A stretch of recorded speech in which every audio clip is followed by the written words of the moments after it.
Puji Tuhan, haleluya. Mari kita akan menikmati firman Tuhan di malam yang kedua ini. Sebelumnya mari kita akan berdoa dulu ya. Bapa kami yang ada di dalam surga, Tuhan yang kami puji dan kami muliakan di dalam nama Tuhan Yesus. Tuhan, kami menikmati roh-Mu Tuhan. Kami menikmati kuasa dan hadirat-Mu malam hari ini. Dan tiba saatnya kami akan mendengarkan firman-Mu. Kami ingin lebih menikmati dan memahami kebenaran firman-Mu untuk mempertumbuhkan iman kami. Sehingga kami boleh menjadi pribadi-pribadi yang mengenal benar tentang kebenaran firman-Mu.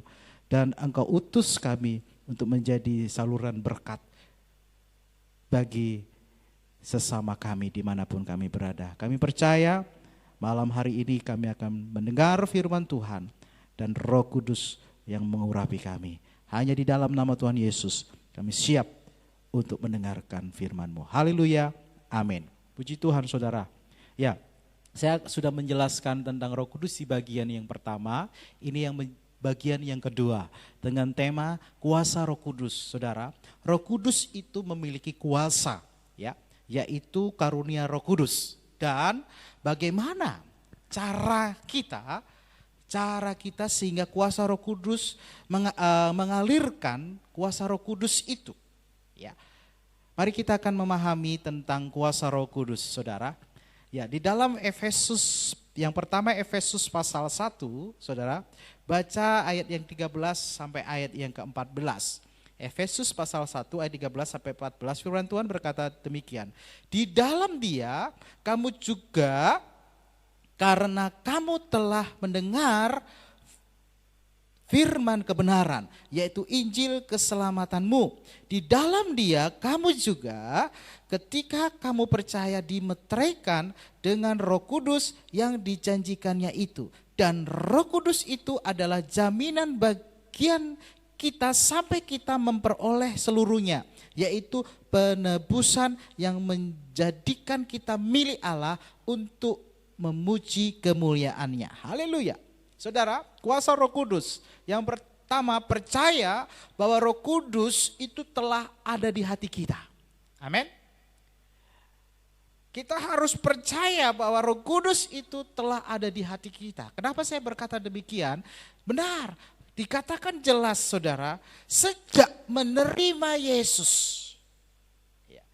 Sejak kita belum mengenal Yesus, dan kita menjadi orang yang bertobat dan menerima Yesus, Roh Kudus itu ada di dalam hati saya dan saudara. Dan Roh Kudus itu tinggal di dalam hidup kita. Dan dikatakan kita dimeteraikan. Haleluya. Jadi meterai itu adalah tanda bahwa kita adalah milik Allah. Ya. Puji Tuhan, jelas sekali ya bahwa firman Tuhan, Roh Kudus ya memiliki kuasa. Ya. Jadi kita perlu percaya kepada Roh Kudus. Kita perlu Roh Kudus itu tinggal di dalam hati kita. Jadi mari kita harus sungguh-sungguh datang kepada Tuhan. Sehingga kepercayaan kita penuh. Nah, yang kedua, Roh Kudus ingin kita menjadi berkat, saudara. Jadi Roh Kudus ingin kita menjadi berkat, ya. Jadi Roh Kudus ingin kita bukan hanya menikmati berkat, tapi rindu kita akan menjadi berkat. Ini yang saudara harus pahami. Jadi Roh Kudus ingin kita menjadi berkat di dalam kehidupan kita. Lihat kisah para rasul saudara, sehingga kita akan paham di sini. Kisah para rasul pasal 1 ayat yang ke-8 saudara. Ini adalah salah satu amanat agung. Tetapi kamu menerima kuasa. Kalau kuasa Roh Kudus itu turun atas kamu dan kamu akan menjadi saksiku di Yerusalem, di seluruh Yudea dan Samaria dan sampai ke ujung bumi. Jadi jelas, tetapi kamu akan menerima kuasa kalau Roh Kudus itu turun di atas kamu dan kamu akan menjadi saksiku di Yerusalem dan di seluruh Yudea dan Samaria dan sampai ke ujung bumi. Jadi jelas, Roh Kudus ingin kita menjadi berkat, saudara. Jadi bukan hanya menikmati berkat, tetapi dia rindu supaya kita menjadi berkat, menjadi saksi. Kenapa saudara? Karena Roh Kudus itu pribadi Allah sendiri. Ini yang harus saudara pahami. Ya, dia adalah Allah. Sehingga kita paham, jangan sampai kita salah. Ya, salah memaknai. Salahnya begini saudara, seringkali kita pakai Roh Kudus itu untuk kepuasan batin kita. Seringkali kita gunakan Roh Kudus itu ya untuk diri kita. Padahal Roh Kudus ini ya harusnya untuk kemuliaan Tuhan. Digunakan, dipakai untuk kemuliaan Kristus. Jadi pusatnya hanya kepada Kristus. Ini yang harus kita pahami. Ya. Jadi mari saudara, Roh Kudus ingin kita menjadi berkat. Dan yang ketiga, ya, kita bertindak dengan mengalirkan kuasa Roh Kudus. Nah, ini kita harus bertindak dengan mengalirkan kuasa Roh Kudus. Jadi kuasa Roh Kudus bekerja untuk mengalirkan karunia-karunia Roh Kudus yang keluar dalam hati kita. Saudara dapat lihat di dalam Yohanes, ya. Di dalam kitab Yohanes pasal yang ke-7 ayat 37 sampai 39. Perhatikan.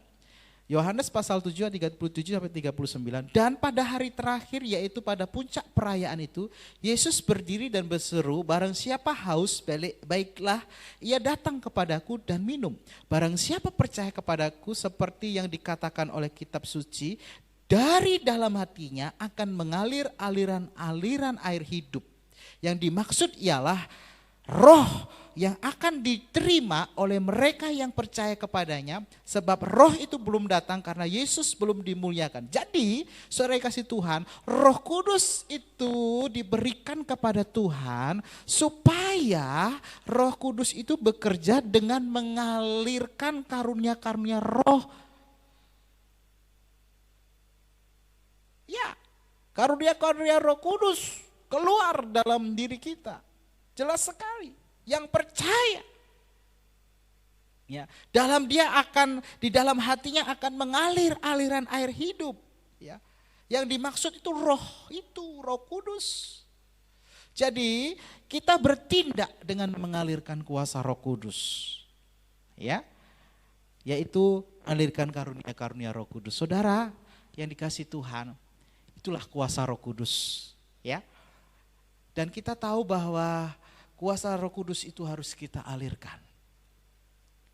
Ya, dikatakan di situ, perhatikan ada 9 karunia manifestasi Roh Kudus. Ya, perhatikan, ada perkataan hikmat. Ada perkataan pengetahuan. Ada karunia iman. Ada kesembuhan, ada mujizat, ada nubuat, ada yang membedakan roh, ada yang berbahasa roh, ada yang menafsirkan bahasa roh itu. Artinya saudara, bahwa mari karunia-karunia itu harus kita cari dan kita alirkan dalam hidup kita. Ingat, bukan untuk puasan kita, tetapi untuk kerajaan Allah, untuk Kristus. Amin. Jadi Roh Kudus itu ya kita pakai semuanya untuk pekerjaan Allah. Ingat poin yang kedua, Roh Kudus ingin kita menjadi berkat. Jadi bukan untuk digunakan untuk kita sendiri. Ya. Bahasa roh, perhatikan saudara. Bahasa ungkapan dari roh kita, yaitu bahasa doa. Tentang penyembahan dan syafaat. Itu bahasa yang membangun roh kita. Nah, bukan sampai di sini, tetapi juga membangun orang lain. Ada pesan dari Tuhan. Biasanya itu disertai dengan karunia yang menampakkan Roh Kudus.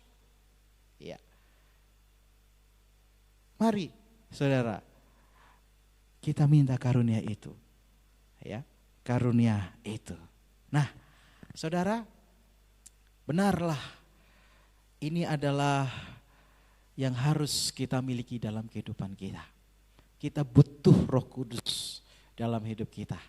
Ya, kita butuh karunia Roh Kudus.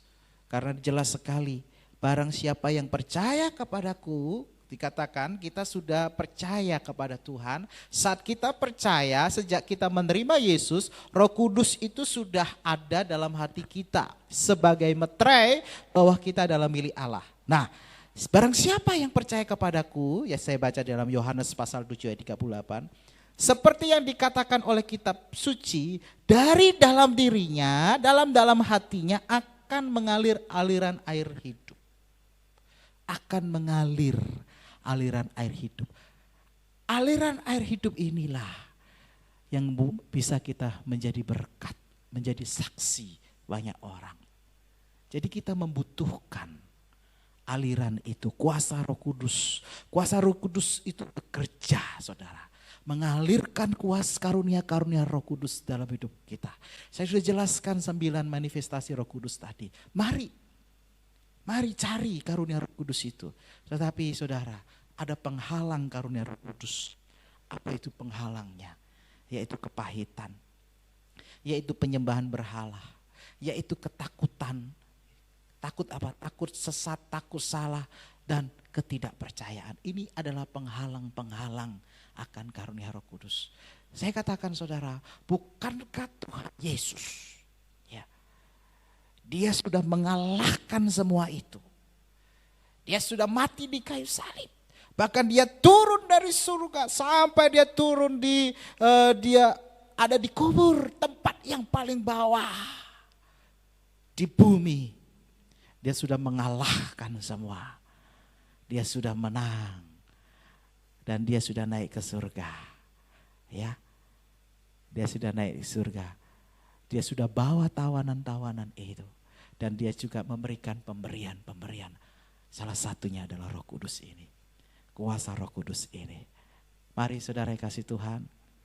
Mari kita mau minta kepada Tuhan.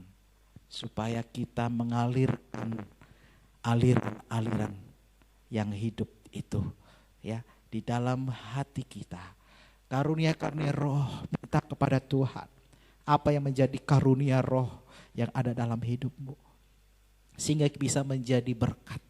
Bisa menjadi saksi bagi semua orang. Dan semua orang diselamatkan. Dan kita bersuka cita. Haleluya.